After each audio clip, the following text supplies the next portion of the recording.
Assalamualaikum warahmatullahi wabarakatuh. Tepangkeun wasta simkuring Hanifah Saniah Lidinirah kelas 10 IPS hiji. Dina kesempatan ieu simkuring bade ngadugikeun salah sawios dongeng anu jijirna sakadang kuya jeung sakadang monyet.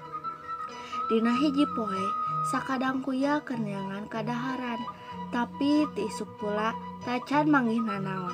Ngahat ka tengah poe manehna manggih tanggal cau anu buahna geus asak, tapi kumaha da manehna teu bisa naek. Kulantaran kitu tuluy manehna bebeja ka sakadang monyet minta tulung. Omongna, sakadang monyet uing manggih tangkal cau anu buahna geus asak, tapi hanjakal teu bisa naekna, cing atuh tulungan engke paparon. Hade, tembal sakadang monyet, di mana? Tuluy maranehna arindik babarengan ka tempat tangkal cau tea. Sakadang monyet tuluy naek, metikan cau hiji-hiji bari ditungtut ti hakanan. Sakadang kuya mah teu dibere sapotong-potong acan, atuh bati cumeplak we neurian hidup.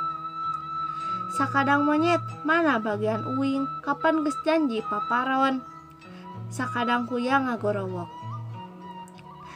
Tapi sakadang monyet teu malire, jonjon bae metikan jeung ngadaharan, kalakah ngabaledog ku cangkangna. Sakadang kuya pohara nyerieunana ngunek-ngunek hayang males.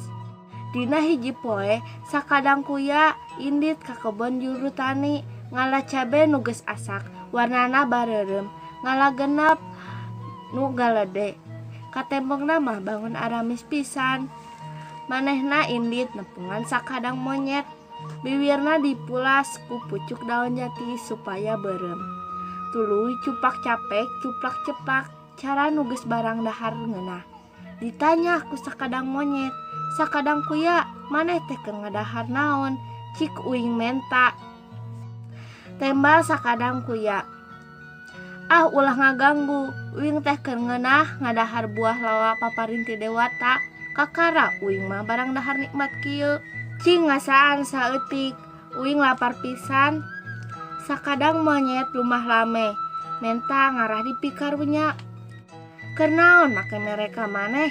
Kapan bareto ge maneh teu mere cau ka kami, padahal eta milik kami.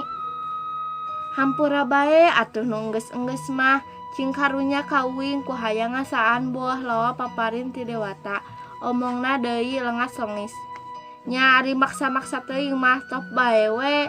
Tuh cokot deket tangka caringin itu, tapi tong dibeakeun kabeh. Sesakeun keur kami saparona. Lantaran tabeatna hawak jeung sarakah, manehna embung nyesakeun kabeh dibawa lompat. Di tengah jalan raus-raus bae di dahar nepi ka beak. Ari beak adu klajer jejeritan awahing ku panas jeung lada. Sakadang kuya kacida sugemanana lantaran geus bisa males kana kanyeri hatena bareto. Kitu bae dongeng ti simkuring. Hatur nuhun. Wassalamualaikum warahmatullahi wabarakatuh.